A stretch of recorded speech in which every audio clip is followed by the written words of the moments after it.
રહ્યા છે નવસારી જિલ્લાના વાંસદા તાલુકાના વાતાવરણમાં પલટો। વાંસદા પંથકમાં કરા સાથે વરસાદ। હવામાન વિભાગ દ્વારા દક્ષિણ ગુજરાત સહિત ગુજરાતના કેટલાક વિસ્તારોમાં માવઠાની આગાહી કરવામાં આવી હતી, જેના પગલે આજે નવસારી જિલ્લાના વાંસદા તાલુકામાં પણ કરા સાથે વરસાદ જોવા મળ્યો છે, જેના કારણે ખેડૂતો ચિંતાતુર બન્યા છે। છેલ્લા કેટલાક વર્ષોથી નવસારી જિલ્લા સહિત દક્ષિણ ગુજરાતના ઉનાળામાં તેમજ શિયાળામાં માવઠું નિયમિત બન્યું છે, જે કારણે ખેડૂતોની ચિંતામાં વધારો થાય છે।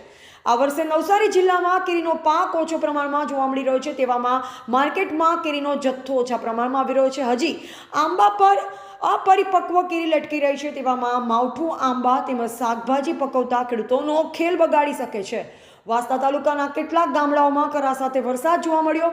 વહેલી સવારથી જ નવસારી જિલ્લાના વાતાવરણમાં પલટો આવ્યો હતો। વાદળછાયા વાતાવરણ વચ્ચે વાંસદામાં બપોર બાદ કરા સાથે વરસાદ જોવા મળ્યો। ટીવી18 ન્યૂઝ નેટવર્ક સાથે રિપોર્ટર રસીદ ભાણા, નવસારી।